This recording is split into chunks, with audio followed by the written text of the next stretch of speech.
Okay, thank you very much, Sean, for that. So I want to welcome everyone to the November 23rd meeting of Town of Tecumseh Committee of Adjustment. Welcome to you all. I think we got most of the little wrinkles ironed out for now. So roll call, we're missing Lori only this evening. Donna? Yeah, but I don't believe I was notified that she was going to be missing. I'll have to check my notes on that, but I know she's not available in December, but I didn't realize she wouldn't be at tonight's meeting. Yeah, I think that happened earlier in the month. So that's a roll call. I'll call the meeting to order. Is there any disclosure of pecuniary interest from the members? Seeing none. Okay.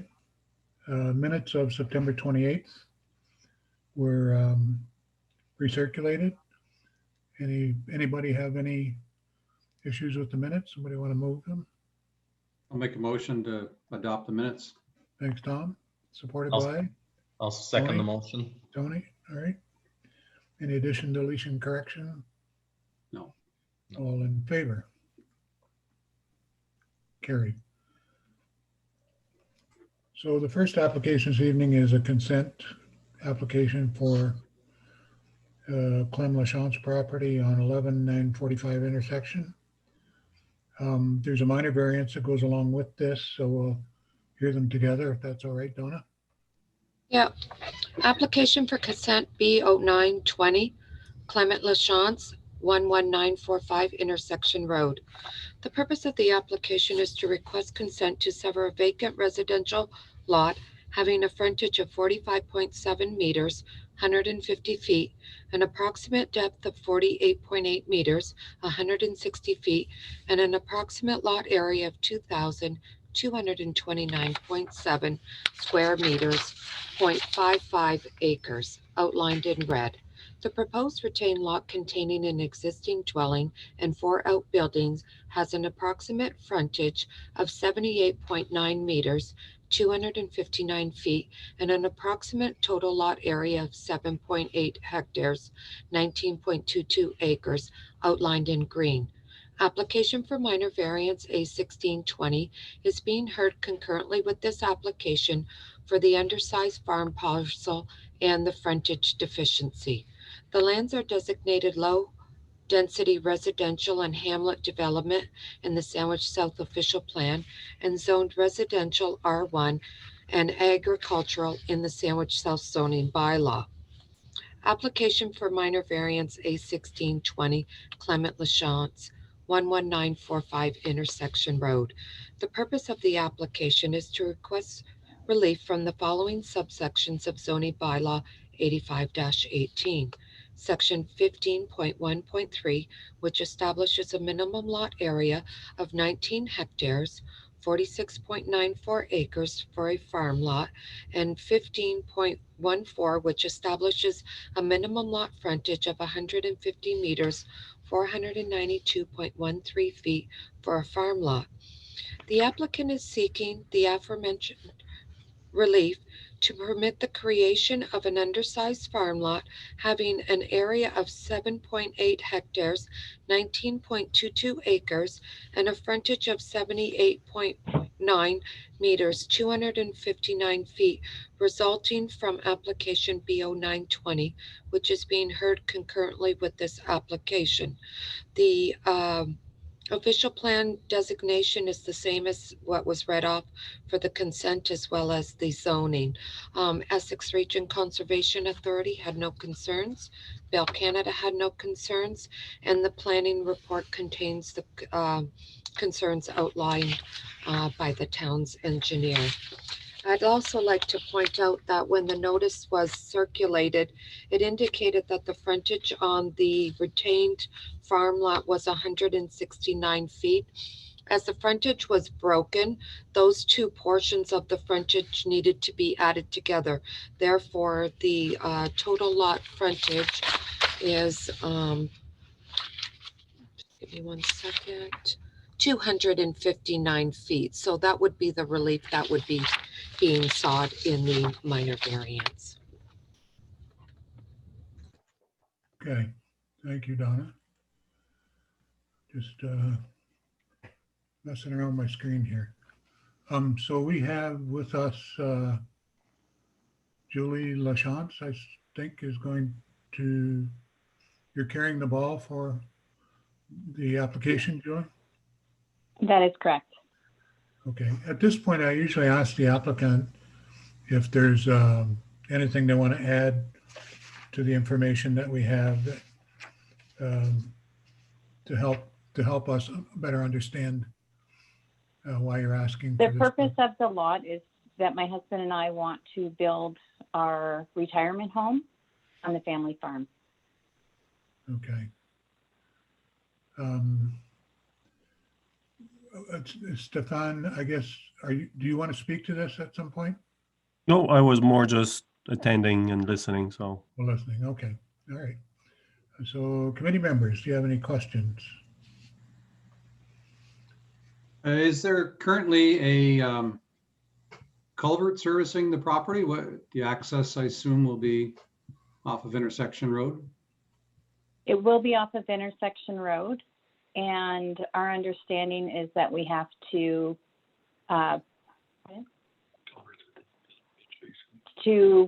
basically fill the ditch in front of our lot. Okay, So, yeah. so Chad, I guess that will be dealt with at building permit time? Or will they have to have that done before the severance would be completed? Mr. Chair, that's being recommended as a condition of severance. Okay, Meaning that it has to be completed prior to the severance approval, correct? That's correct. right. Is there anything else that has to be done prior to the severance? Because we're trying to figure out in which order we are to do everything. Chad, maybe you could go through the recommended conditions. Sure, let me just share the screen and I'll put my report up.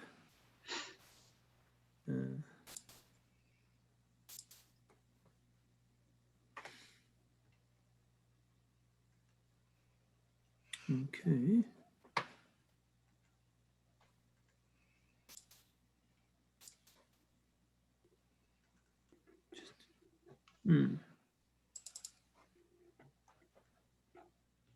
It's not the one. My apologies. Actually, I'm going to ask Donna if she has the draft conditions, if she could just read out the draft conditions for the committee and the applicant, please. Sure.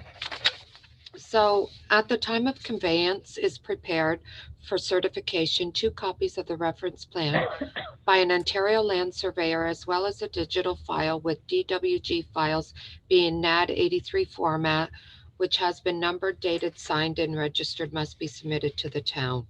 That at the time of conveyance is presented for certification, a tax certificate from the treasurer of the town or evidence showing all taxes for the current year paid in full, as well as any and all arrears owing on the total parcel. Number 3, that the appropriate documents for the conveyance be prepared in triplicate, suitable for registration, all copies to have original signatures, with 1 copy to remain as a record with the town. That any costs in excess of $625 non-refundable application fee incurred to process this application, such as legal and engineering fees, appraisal reports, etc., shall be the responsibility of the applicant and shall be payable to the town of Tecumseh where applicable prior to final consent. Number 5, that the owners enter into and provide the town of Tecumseh a written agreement for the reapportionment of the drainage assessment for the subject lands in accordance with Section 65(2) of the Ontario Drainage Act, RSO 1990, as amended, and that the associated costs of same be borne solely by the applicant. Apportionments for affected municipal drains are required and are to be assessed against the lands affected in accordance with any past, current, or future drainage bylaws until otherwise determined under the provisions of the Drainage Act. Number 6, that the parcel to be retained and the parcel to be severed are to be serviced with separate water supplies, storm, and sanitary sewer systems to the satisfaction of the town of Tecumseh, Public Works, Water, and Building Departments prior to the severance being finalized.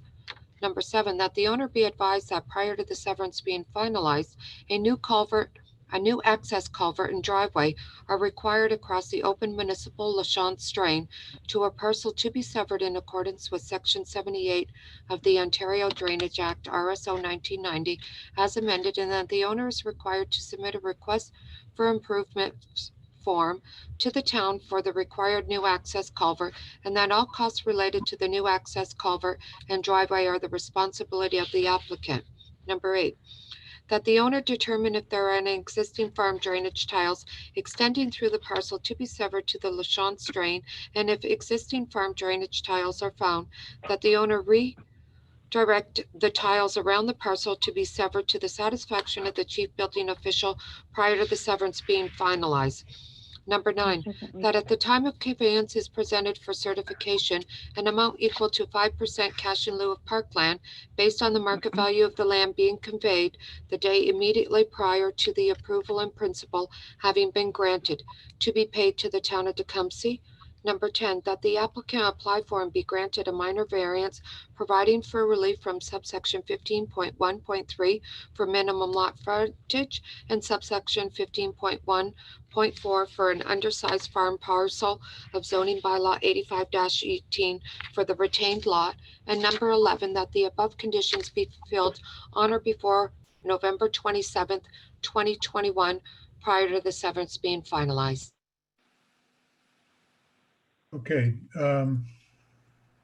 Julie, do you have any questions? Or And definitely. So we're just trying to figure out, because in accordance to this, we know that we have applied for severance, and then afterwards we had to do a minor variance. So we believe, providing that we're approved at this meeting, number 9 will be done. But our next step, because originally I thought we would have to get someone to survey the land next, but I'm not so certain that it's that versus having to pay the town for, what was it? Because as soon as the survey is done, then we have to give 5% of what? Of the value of the land as is right now? Donna, can you help with that? Yeah, actually, Mr. Chair, if I can just step in, yeah, yeah. it's, Mr. Chair, through you, it's 5% of the value of the land to be determined on the date before approval is given. So as of right now, yeah, 5% of the value of that land. And can we have an idea of what you're deeming the value to be? Yeah. So there's a couple ways to do that. You can get an appraisal of the value of that land, and it'll be based on 5% of that appraised value. That's how it's done, typically. But as farmland, correct? As unserviced farmland. Well, it's actually, in this case, that parcel is serviced. There's a But if you're saying sanitary. it's the day before it's being granted. Yeah. It's not serviced. So that's a standard condition for the creation of a residential lot. That is wording verbatim from the Planning Act. So it's 5% of the value of the land to be determined on the day prior to approval being granted. So it is not deemed serviced land then, today, until we bring the services to it. I think the value would take into consideration the fact that the services are going by at the road, and that there's no, that it makes the piece more valuable because you don't have to put a septic system in or drill a well or whatever for water. That those services are all available to you to be brought into the property. So that would affect the value of the lot. And it's a value of the lot if willing seller, willing buyer kind of value. Okay. No, I understand that, but like I work in the industry, so I will be ordering an appraisal on the property. Mm-hmm. But I need to know what to tell the appraiser, because I'm speaking with the appraiser already. They're looking at it as unserviced land, because that's what it is today. Because there's Well, a much, as we both know, there's a big difference between unserviced and serviced land. Sure, and there's a big difference between land that's high and dry and land that's underwater, and that would affect the value Correct. as well. So, I mean, he has to take into account what, you know, what kind of services are available and how much effort it's going to be to bring them there. So if they're already running by the front of the property, I think that would increase the value, and you would take that into account in his appraisal. Okay. All right, Chad, you, Yeah, Mr. I just want to add that it's a bit of a catch-22 if you're going to argue that it's unserviced land. Part of the rationale for allowing this severance is the fact that it has access to municipal services and is zoned residential. So those are things that are going to have to factor into the appraiser's considerations. Mm-hmm. Okay. No, I can appreciate that. So Okay. is our first step then to order the appraisal and then order a survey? well, how you accomplish the fulfilling the conditions are pretty straightforward. How you accomplish fulfilling the conditions is completely up to you. The order in which you do it is completely up to you. Do it in a way that Okay. makes sense to you. And at the end of the day, sometime before the deadline is sort of the anniversary date of this meeting. So Mhm. at this date in 2021, you will either have finished all those conditions and presented it to the clerk to be certified, or you won't. Mhm. If you haven't And got it done by then, do we bring these to the clerk one by one as they're being done, or do you want them right at the end? Donna, that's a question for you. Typically, as things are progressing along, it's submitted to me. So most people start with the survey. Sometimes they pay the apportionment fee to the town so that the engineers can start working on that. And then we would certify that the taxes are paid and so forth. So we just work on each item as, the faster you want to get this done, the faster we can move it along. If you wish to take the whole year, then, you just have to make sure that your time doesn't lapse. Okay, thank you. Anything else, Julie? Oh, Chad? Yeah, Mr. Chair, just again, through you, there was one additional condition that came in late last week that wouldn't have made its way into the draft conditions that Donna read out. And that was and it's from the engineer, and it has to do with farm tile drainage. If any farm tile drainage is going through the proposed severed lot, it has to be rerouted around the severed lot to the drain out front. Okay, we are Okay. aware. The other condition or information that we got was from IRCA to make the proponent aware that it is in an area that may require IRCA permits for any improvements to the lot. So, and it's not a condition of the severance. It's just there to make you aware that you will have to talk to IRCA when it comes time to get a building permit.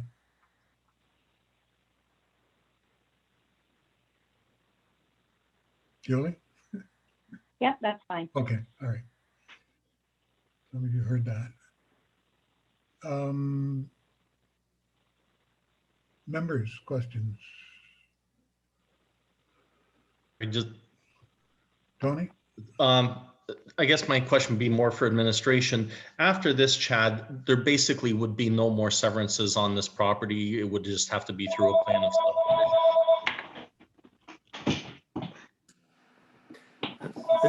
That through you, Mr. Chair, that's correct. This is one unique opportunity within Hamlet Development Designated Lands where we can consider, or the committee can consider, a severance. After this, the balance of the lands are zoned agricultural and they aren't served. So this would be the one opportunity. And I should also add that this severance is in keeping with the draft secondary plan that has been created for the Tecumseh Hamlet secondary planning area. Thank you. Any other questions? You ready for a motion? Two motions, I guess? Or one motion that includes them both?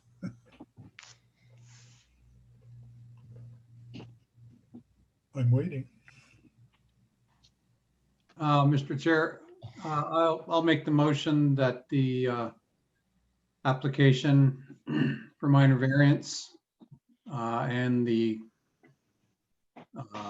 severance application, so A 16-20 and severance application B 09-20, Clement Lachance,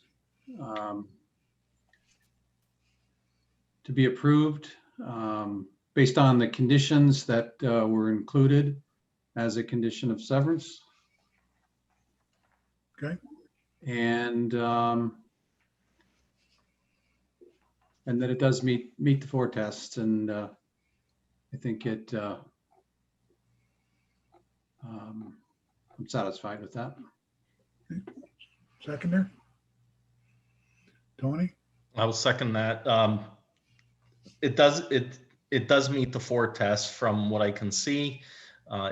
It does meet the official plan and the zoning bylaw requirements, so I will second that motion. Okay. I do have one question for Julie before we vote on this. Julie, Sure. when you talked earlier about, you made your comments earlier about filling in the ditch. I thought I heard you say you thought you understood that you had to fill the ditch in all the way across, but you don't. You just have to put a culvert in and a bridge, and the rest of the ditch could be left open. Okay, You understand that? Okay. I do. I think that's the way the condition reads too, just to make sure we're on the same page with that. Thank you. So, members, all in favor? Opposed, carried unanimously. Thank you very much, Julie. Donna, you have timelines for her? It'd be 20 days from the date that the notice is provision and are sent out. And I suspect that will be, the notice will be mailed on Friday, as the decision will be sent out to the members for electronic signature tomorrow. Okay. Thank you very much. So Donna, our next item is application for consent on the Daypuck property, 12765 Keith. Application for consent, Grace Daypuck, 12765 Keith Avenue. The purpose of the application is to sever a 1.8 meter, 6-foot strip of land outlined in red and add it to the abutting residential lot to the south, shaded in pink, municipally known as 306 Burdick Crescent, as shown on the attached sketch. The proposed retained residential lot, outlined in green, will have an approximate frontage of 30.4 meters, 99.58 meters, and an approximate area of 1,547.63 square meters, 0.38 acres. The lot to which the severed parcel is proposed to be added will have a frontage of 20.11 meters, 66 feet, and an approximate area of 1,244.04 square meters, 0.31 acres. Notice of hearing for the above submission was circulated to landowners within a radius of 60 meters, 200 feet of the subject property. A list of said owners is on file. Notice of hearing with a sketch attached was sent to the applicant, each council member, clerk in Public Works and Engineering Department, Planning and Building Services, Fire Department, and all required agencies, and to each member of the Committee of Adjustment. Correspondence received from Essex Region Conservation Authority, no concerns. Bell Canada, no concerns. And the comments from the town engineer are in the planning report. Okay, thank you, Donna. Mr. Bruckman. Yes. Did you want to make any further comments about this? Not really. It's just that I need that extra strip from my sister because our house is built high and we have kind of an embankment going down to the current lot line, and it's not safe to run tractors and so on it. So I need the extra space of a flat section to access the back of the property if and when my sister sells the property. Okay. Members, Chad, do you have anything you want to highlight in your comments about this? No, Mr. Chair, generally, I'm in support of the variance. I believe it meets the four tests. It provides for a bit of an awkward configuration, but nothing that I believe results in any undue adverse impact. So, I believe it's minor nature and meets the four tests. Okay. Committee, Tom.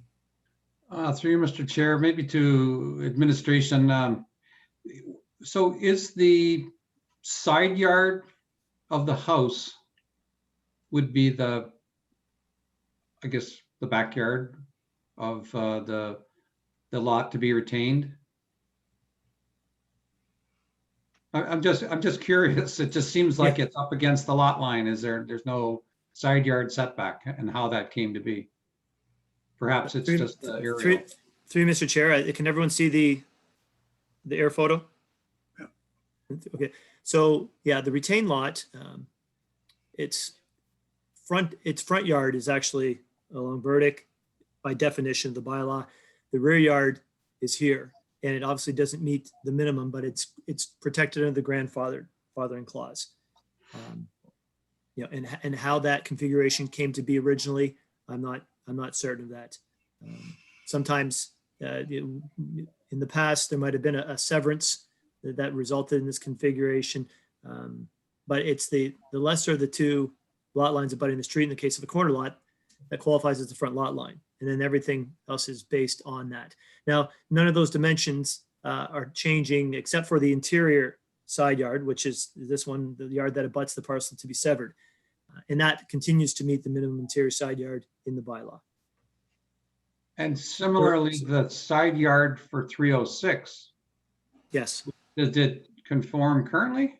Yes, it does. It does. It does. I had the same question, and it does. And I guess the one thing that I should have highlighted earlier when the chair asked if I wanted to highlight anything was the engineer raised this as well. If there are any drains along this portion of the lot that would fall within the severed parcel, they're going to have to be relocated to the satisfaction of the chief building official. Okay. Anybody else? I had actually thought that the need for that side yard was not so much because the gentleman couldn't drive his tractor down there, but it was more about if he sold it, there'd be issues about water going from one property onto the other, and this will give him a space that he could have a little swale there. That was just my projecting my own ideas on what was going on. Anybody else have any questions? Seeing none, is there a motion involved? Tom? I'm making a motion that the application for severance be approved as I think it meets the four tests. The applicant did a good job of explaining why it's required, and I'm satisfied with the administration's explanation of the details surrounding the application. So for those reasons, I move to support application B10-20, as I think it does meet the four tests. And supported by? I'll support the motion if I can just make the add the recommended conditions. I think there were 7 of them. There were 7 recommended conditions. That's okay with the mover? Yes, I would concur. Okay. Yep. Any further discussion? All in favor? Opposed? Carried. Unanimous. Okay, thank you, Mr. Buckman. Thank you. Thank you. Donna, is there a timeline for him? 20 days? 20 days from today. Okay. Oh, Okay. I'm sorry. I was thinking of 20 days from Friday as well. Sorry. Right. There's something 20 days from. Okay. Next on the agenda was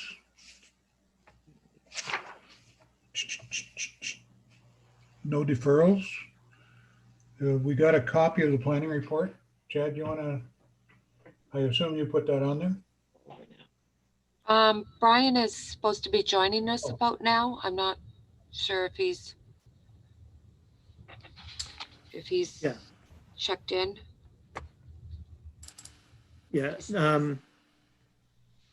Were you able to give Brian a heads up, Donna? I did send him a message saying we were ready about a couple minutes ago.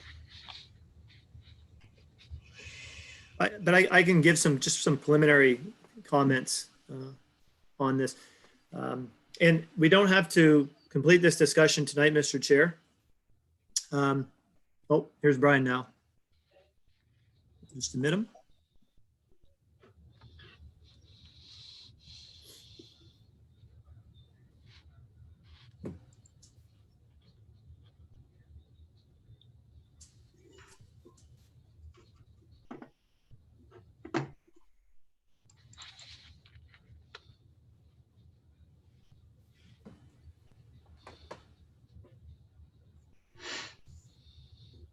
And there he is. Good evening, everybody. Good evening. Hello. Sorry, it took me a moment to get in here. A little technical glitch. So, Mr. Chair, should I just continue or?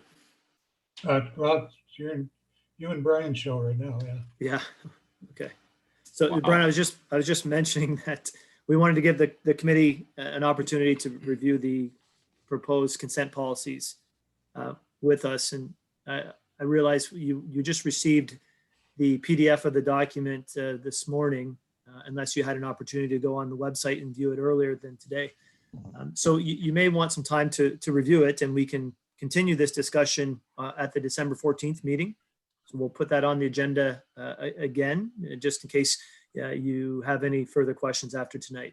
But for tonight, we'd just like to go over the consent policies with you and get any feedback that you might have, answer any questions that you might have about the proposed policies.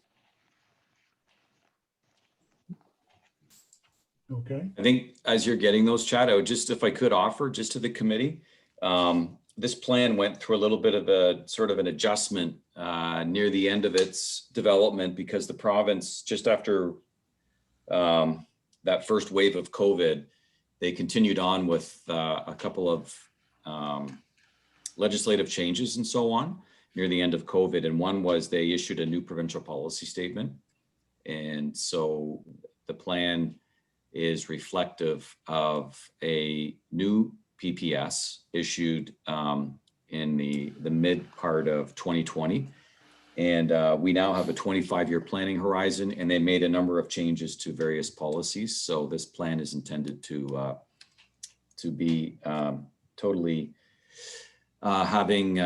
being consistent with that PPS. Okay, so and you'll see when you go through the plan, it has quite a more robust attempt at dealing with some of the current issues facing the province and the community around climate change, community structure plans, and so on. So we won't get into that tonight, perhaps, but if we come back at the next meeting, we can just touch on a few things that may affect the committee as it goes through certain exercises with Committee of Adjustment applications. But yeah, Chad, why don't we just take a look at the consent policies and then we'll go from there.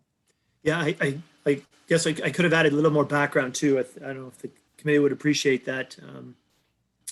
This plan is a culmination of, I believe there are 12 discussion papers that were done over the years. There's been a lot of public consultation and stakeholder consultation with respect to the document. It's been presented in an initial draft form to council via a PowerPoint presentation early this year. And as Brian noted, COVID hit, and the PPS change gave us an opportunity to take a second look at it and make sure it met the intent of the PPS. And since then, we've presented the draft document to council, and we've gone through some public consultation, some PICs with interested stakeholders that took place a couple of weeks ago. And we continue to meet with IRCA and the county and other stakeholders. We anticipate this document going back to council at a formal public meeting in either January or February of 2021. Is that fair to say, Brian? Yep. I think that's good. So the consent policies start on page 94 of the document. The reason this says 115, it was part of a report that we presented to council, and this was appended to that report. So the first section just contains general policy considerations for the committee when considering consents, including it abutting public roads, ensuring that there are no sightline hazards, appropriate soil and drainage conditions. And as I'm reading it, these are all typical policies that are currently, for the most part, in the existing 3 existing official plans that apply to the town of Tecumseh. They have to meet the zoning bylaw. They have to avoid hazard lands. This establishes that minor lot adjustments or minor lot additions are permitted. Consents can be granted to permit easements or rights of way. The committee can exercise its powers under 5312, which contains a list of other considerations that the committee can look at. And although we don't often point to these in our planning reports, and they don't come up at the committee of adjustment meetings that often, when we attend board hearings, this is a section of the act that we have to review with the LPAT member in order to ensure that the consent has had due regard to this section. And this section 5312 is in your the books that Donna provides to weekly.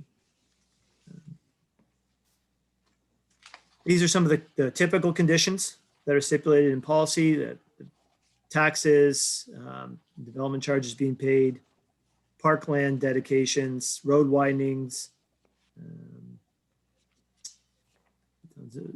that the bylaw be amended or variance sought, entering into agreement for construction or upgrade or maintain a required service to the lot, that access be constructed to the satisfaction of the town, just as we did tonight on the first application, and that the Severn retained lot be serviced with separate sanitary, storm, and water services. So you're familiar with most of these as conditions to severance. These are the ones that find their way on a regular basis as part of the decision. And as you know, there are unique conditions that arise from time to time, but these are the ones that are fairly standardized. So that's a general consent section. Then there's this section 6.4.1, agricultural severances, which pertains specifically to those lands designated agricultural. And these have gone from, a suite of approximately 6 severance opportunities to essentially 2 severance opportunities, plus the lot addition one. And those 2 opportunities are through the division of farm lots and surplus dwelling lots. And that's a reflection of what the provincial policy statement enables the committee to consider. So the provincial policy statement establishes that these are the only 2 scenarios under which severances can take place. And that has to be reflected in the official plan because it has to be consistent with the PPS. So division of farm lots, that's where there's one large farm lot being divided into 2 smaller farm lots. And of interest with respect to this policy is that the minimum lot area has to be 40 hectares. Each lot has to be 40 hectares, so 100 acres. So you need a 200 lot to split that into to two 40 hectare You need It's a 200 200 acres to start acre with. lot to split into two 100 acre lots. Yeah. And just a bit of background on that. That's the county did an agricultural lot size study, and it recommended that these few remaining large lots that are out there be protected. We've got a number of smaller lots, and the agricultural resource has been fragmented to the point where there's only a few of these larger ones left. And the recommendation from the consultant and the larger planning group was that these remaining large farm lots be protected, hence the 40 hectare minimum lot size. And then the second criterion to do that is that the land be conveyed, the land to be conveyed is transferred to someone other than the applicant's spouse or corporation or partnership of which the applicant is a principal owner. So it's not to be done just for the purpose of speculation. It's, if you're actually, you've got a buyer in mind that doesn't have a current interest in the property, essentially. And then the surplus dwelling lot policies, again, they're more restrictive than they have been in the past. So as you can read here, it says a consent may be granted to sever a dwelling unit that is considered surplus to the needs of the farming operation as a result of the acquisition of additional farm property. And then in this case, the retained farm property has to have a minimum lot area of 20 hectares. The size of the surplus dwelling lot is not greater than 0.5 hectares because what we're trying to do through this policy is ensure that only the amount of land necessary to accommodate the surplus dwelling and associated septic system be taken, and that as much farmable land is left with the farm lot. The retained farm lot has to be rezoned to prevent or prohibit a residential dwelling from being constructed upon it. It has to be conveyed, that the land to be conveyed is to be transferred to someone other than the applicant's spouse or partnership or corporation of which the applicant is a principal owner. Minimum distance separation shall apply to the severance of a surplus dwelling. So if there is a barn in proximity that either has livestock intensive uses or could accommodate livestock intensive uses, there are minimum distances that apply to that property, and it may prevent the dwelling from being severed.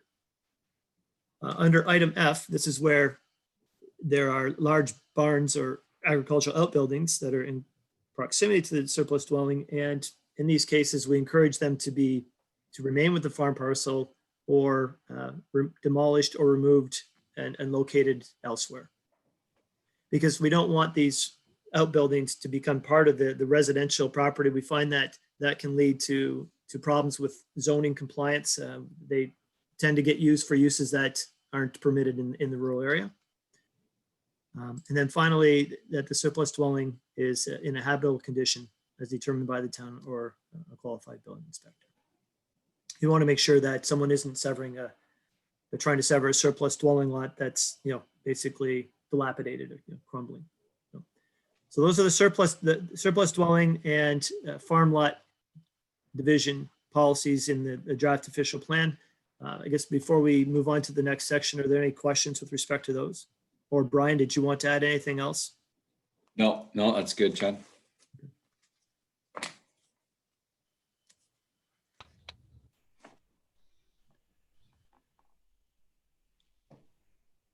Tom, you're on. You're muted. Muted. Talking to myself, my goodness. It was brilliant. I'm good at talking to myself. With future applications, those conditions would be part of the planning report. Is there a need to call them out separately on an application as a condition of severance? Yeah, it's a good question. Why not have a more comprehensive set of policies? Is that what you're asking, or Yeah, are they even necessary as policies? they are a check form. Really, you have to have these things. So they should just automatically be attached to the application, should they not be? I guess where appropriate, because they don't always all apply. Although they're common, they don't always apply to every consent application. Your question though leads me to think and wonder if it's pretty standard to include these types of policies in an official plan, but it doesn't capture every possible condition. It's only capturing the more common ones. Something I'd like to look into further in terms of, should this list be expanded, or is there a way to consolidate this direction into a simple policy that says, the committee can add conditions as it sees fit to ensure that the consent meets the intent of the official plan. I'm not sure if Yeah, and I I think- answered your question directly, but it resulted in a question I had to ask myself. Sorry, Brian, what were you going to add? Yeah, I was just going to say that, the listing of some of these conditions here, I think part of that was, it's just helpful for anybody who looks into, the prospect of severing a lot and so on. They know that this is intended to just sort of give them a heads up. There are certain things that will flow from the decision that are outside of just, can I get a severance? So I think we could probably word this in a way that it makes it clear that, these are the types of conditions that can apply. And I think, to Chad's point, the Planning Act sort of establishes the committee is able to add, almost any type of condition within reason. It has to meet the test of, is it achievable reasonably, and so on. These are sort of the standard conditions that apply, but I think they're just intending to signal it's one thing to satisfy the policy. It's another to recognize there's other matters that you'll have to sort of address as a result of a successful application. So, this could be broadened to make it clear the committee could add other conditions that suit the scenario that, the application that's in front of them, whatever it might be. It's certainly not question. intended to be all encompassing. Quick question. So on some of these conditions, for example, let's say the MDS, very few people filling out an application would even know what that is, let alone the calculations behind it. Now I see this one, actually they're using MDS 1, which actually I figured would have probably used MDS 2 for that calculation. So how would that be brought? So would that be done before it got to us? Yeah. Should be. Through Mr. Chair. These aren't so much conditions as they are policy considerations for surplus dwelling lot. Now they can become conditions, but these aren't specifically listed as conditions. These are policy considerations that the applicant will have to consider before applying. And there would be a discussion with administration. It starts with Donna, and then sometimes she consults one of the planners about whether the surplus dwelling lot meets the intent of the official plan and the criteria outlined here. So I'm guessing that you're suggesting that some wording like these conditions may be included, something like may include, but not be limited to. Yeah, that kind of sort of capture all wording. We do use that throughout the document where we know there are more scenarios out there that could unfold. You list the common ones and then you acknowledge that there could be others. So that's probably something we'll change about that, Mr. Chair. In terms of the farming severances, those policies that you're listing there are all in the new PPS? We don't have any homegrown ones in there? Yeah. The PPS, you'll see we're just going to move down to a couple here that are a little bit different. The PPS basically sets out, other than what we haven't reviewed yet, these are the two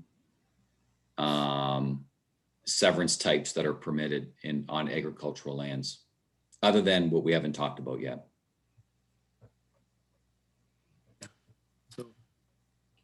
So maybe we can just finish up with those. This this here indicates that you can have a consent to create an agricultural related, a lot for an agricultural related use. And these are commercial or industrial uses that are related to agricultural activity or serve agricultural activity. So there can be considerations made for those types of severances. We haven't had one of those come before us yet, but the provincial policy statement has added that as an option. Is the thinking that the severed and retained lots wouldn't be limited to those 100-acre limits? If it was that kind of a, Yeah, that's the intent, Mr. Chair, and the direction isn't all that clear with respect to lot size. I'm going to go up to there's policies in agricultural land use section related to these uses.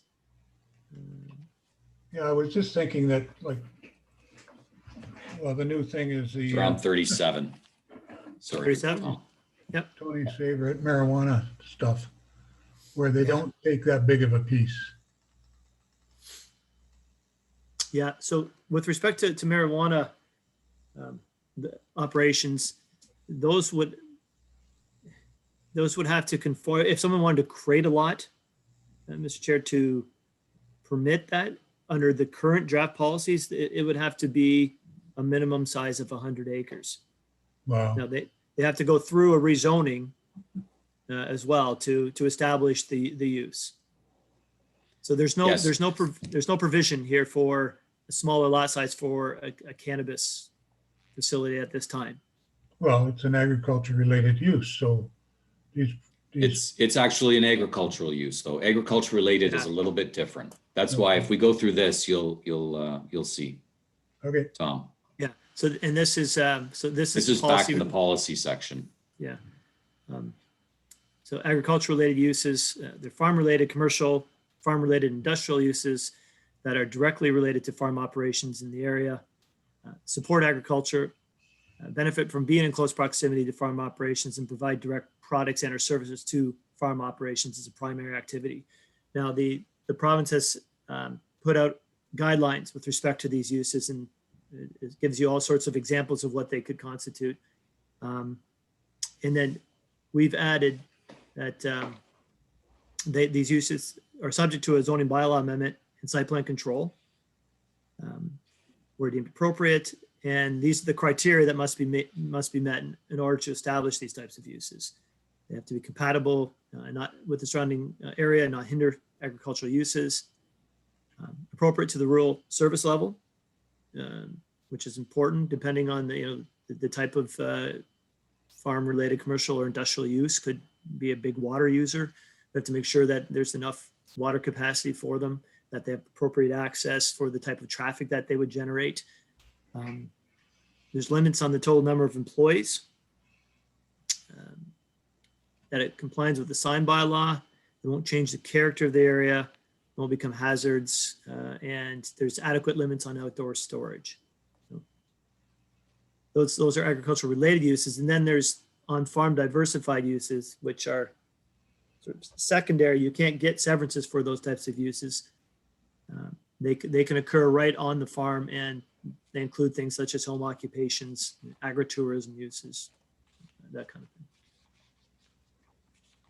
This was a big shift in the provincial policy, really. It's gradually moved to this, I guess, concept that the farm community is asking for opportunities to, broaden the scope of their economic engine, basically. And, going back into the 90s, this kind of stuff was not even allowed. Now the province is actually saying you need to create the flexibility as much as you can.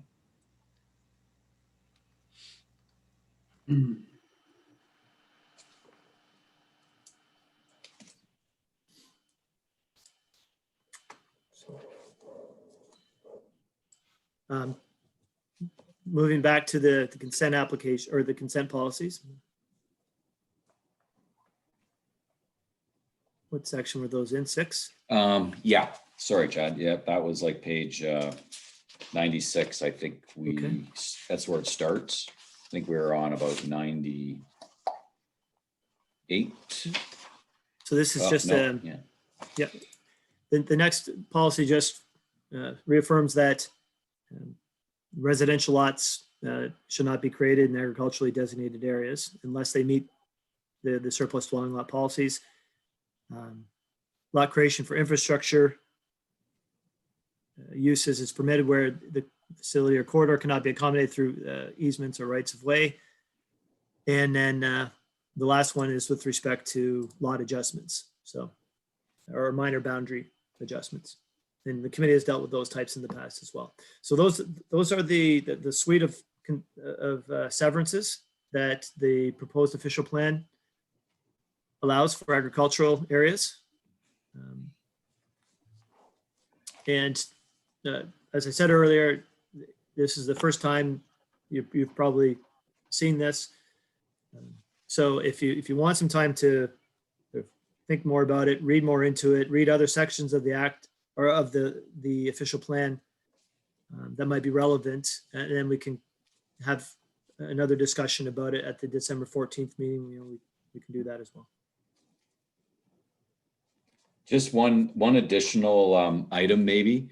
There's a little section in the implementation section at the end that just sort of speaks to, council establishing a committee of adjustment and what will it do, which is expanded from what you would see in the existing official plans. But I also wanted to make reference to there's a proposed policy for lands that front, excuse me, Lake St. Clair.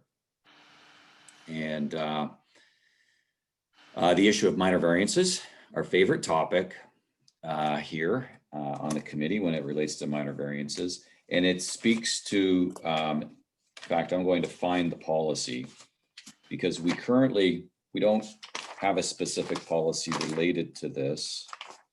So bear with me.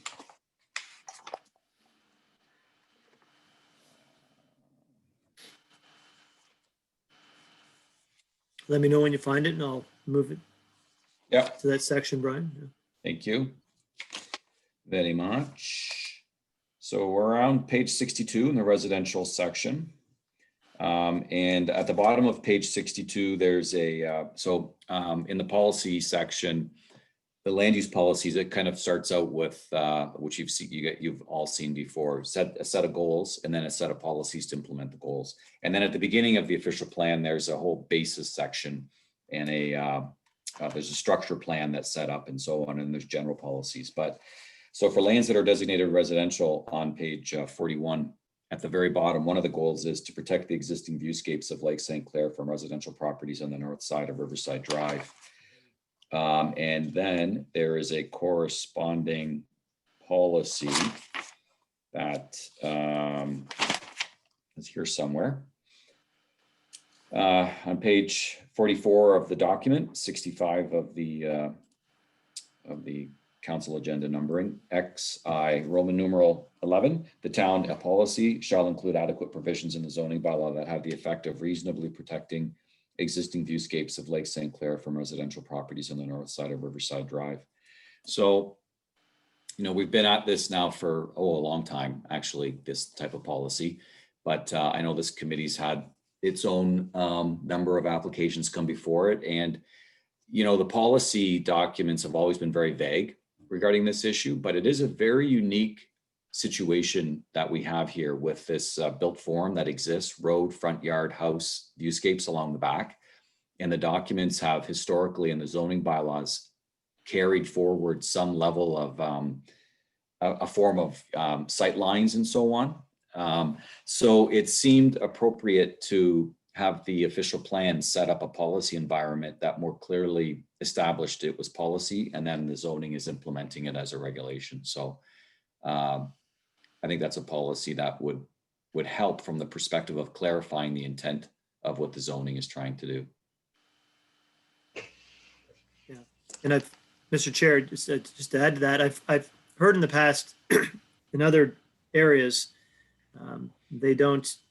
they no longer protect those viewscapes And yeah, I think we're so far invested in protecting those viewscapes in this community. It would, yeah, I think it's too late to try and reverse that approach and allow for, a standardized setback. I think the committee has been pretty clear and consistent with respect to applying the, its rationale for protecting these views, and they've been upheld at the board.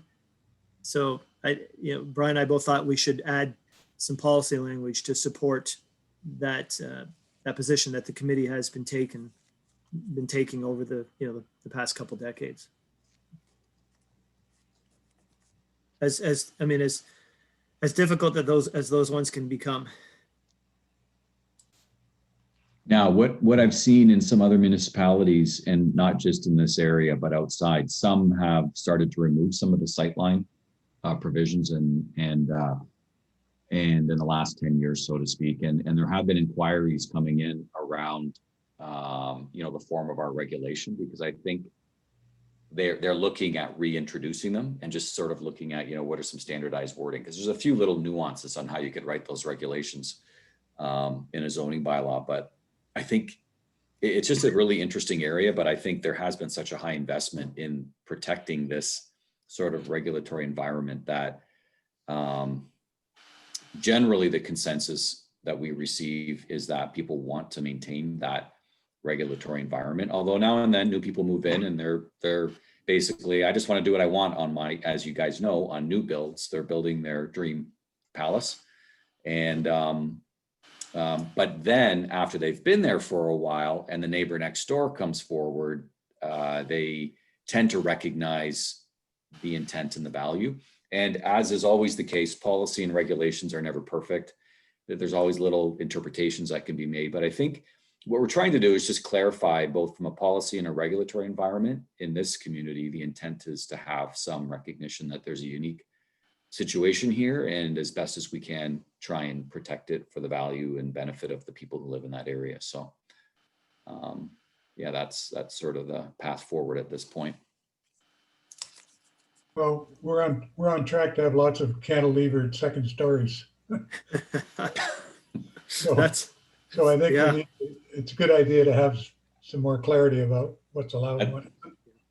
That's actually a very interesting point, Mr. Chair. That's a good point, actually. And I think we'll just continue to see more and more.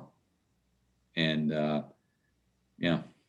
so I hopefully this provides some guidance in that respect. And then, as I said, there's another section. It's rather boring, but page 123, implementation, we just broke out what's the role of the committee of adjustment and so on.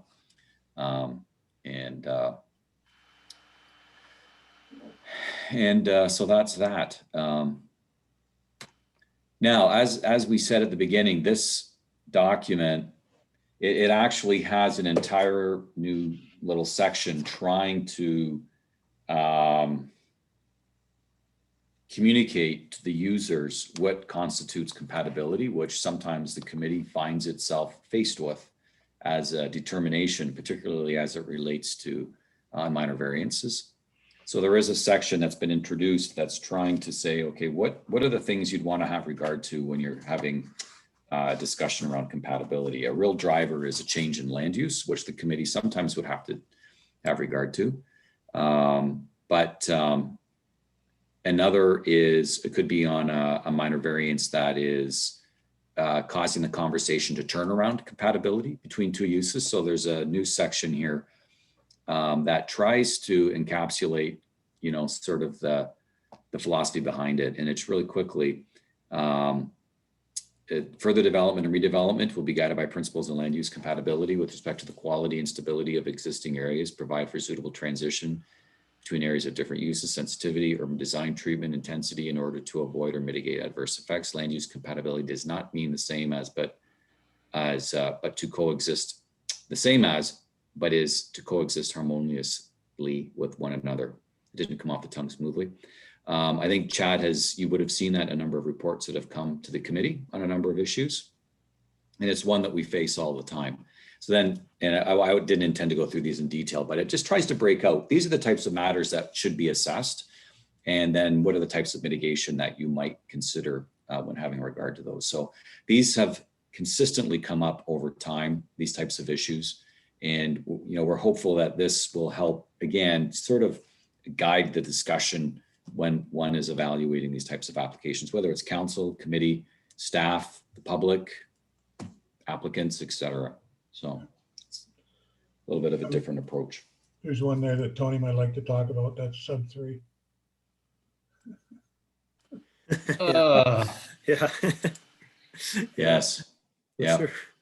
It lights the sky here in Maidstone, Tony. You need to know. Well, you know what? If you go down certain roads in Leamington, they're saving a lot of money on lighting the roads at night. I actually don't have any of my lights on right now. I just opened my windows. And if you want different colors, just give it certain times of the night. Yeah. Well, if they're going to continue doing that stuff, I'm going to invest in a blind company. Yes. For your house or for the My house, operations? They're not doing anything about the operations. So Yeah. Oh, it's become a huge issue. Yep. Well, the only question I really had, and I'm still waiting for an answer from it. So we've entered into site plan control agreements with these greenhouses, and the protection for light emitting was never mentioned in those site plan controls. So how valid would that zoning bylaw for light emitting be, considering it was never mentioned in the site plan control agreement from day one? Yeah, I think, so the list we were looking at was more, it's again, remember, this is the official plan. So it's setting out tools to turn your mind to and considering when development applications come forward. And it's just talking about what are the potential issues and how might one mitigate them.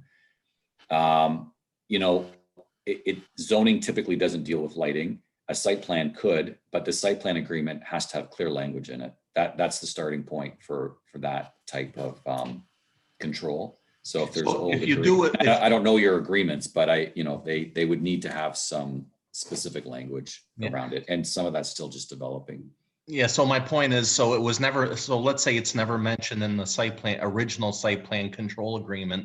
How do you go back on an owner now that has adhered to all those site plan control requirements and say, oh, by the way, now we're going to throw this on you as well? Yeah, can't answer. I'm not aware of a way to do that. And just to be clear, that's not what this policy is trying to do. But if that scenario existed, I know there are some, and I think Leamington is in fact using this, some provisions under the Municipal Act for nuisance bylaws, or Kingsville has passed one, in fact, that deal with this. Now, I don't believe, but I stand to be corrected, I don't know if it's retroactive. Or if it's a form of bylaw that comes in effect on a certain date and from then forward. So I really can't answer that question because I don't know that legislation. But I know that Leamington did a couple of things in relation to regulating greenhouses that's even different from what Kingsville has just passed under a nuisance bylaw under the Municipal Act. And we're actually just looking into that ourselves. But there are a lot of discussions going on right now around that whole issue across the province, trying to, create a better regulatory environment to address these issues, because they've suddenly become much greater than I think anyone had anticipated when it all started.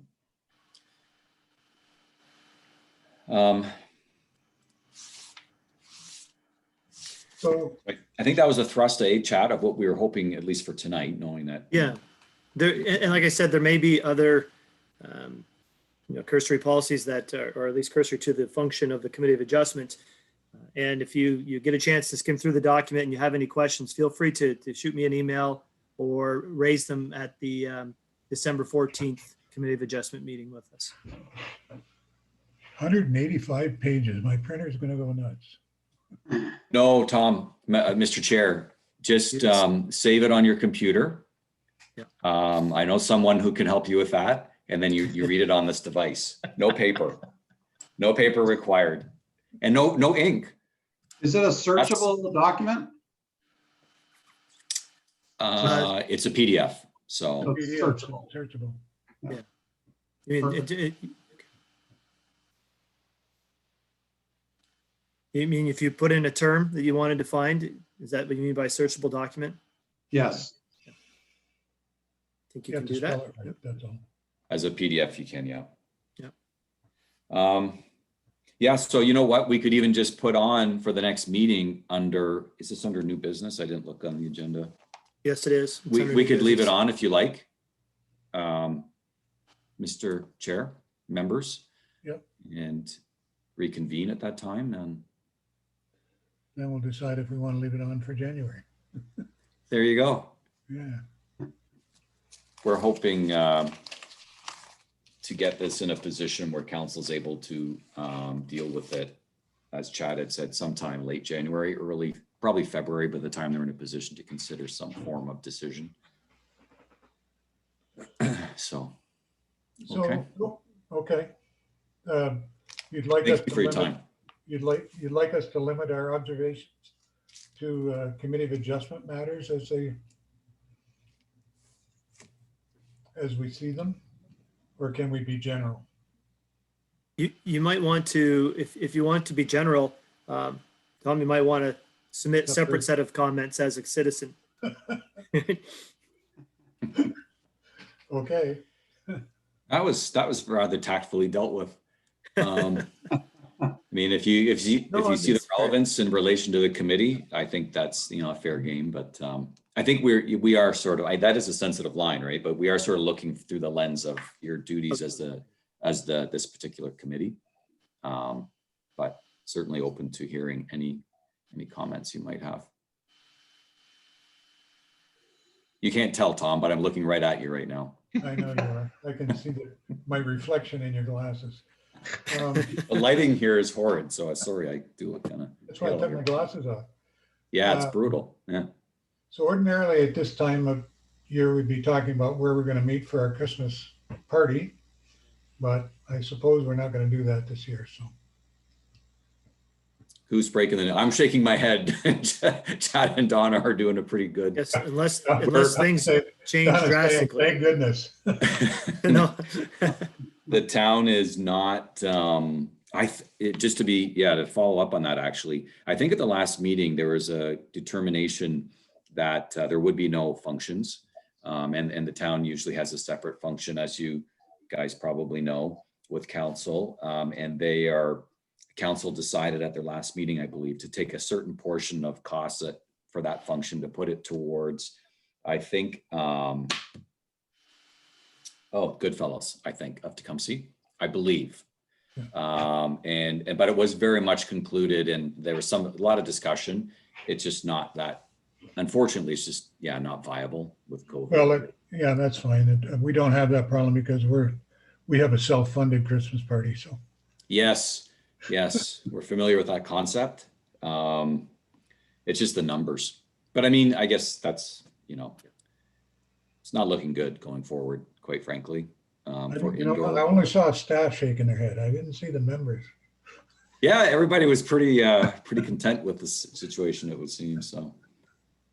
All right, I'm looking forward to the chair's holiday message after the December 14th meeting. There you go. Merry Christmas. Give it to you right now. Chad's pretty witty tonight. I was going to say that's I haven't heard Tom's committee. That's a new thing we've started. Very nice. It would have been, except for COVID. Yeah. All right. Are Thank we you done? all. Yeah, I am. Okay, Thank you. we're done. Thank you. Thank you for bringing that to us, Brian, and we'll spend all our waking hours looking through it. In fairness, I'm going to acknowledge full board because it was Chad's idea. It wasn't on my mind at the time, and he's like, "Hey, we got to get this to the committee." So yeah, Thank you, Chad. Thanks which for was looking out, which is Thank very looking out for us. Yeah, Yeah. always. Okay. important committee. Motion to adjourn? Chris and Tom. How was that? Have a good night, guys. Yep. Yeah, have a good Thanks, night, guys. everybody, and we'll see you at the last meeting. Take care. Take care, everybody. Take Night, care. everyone.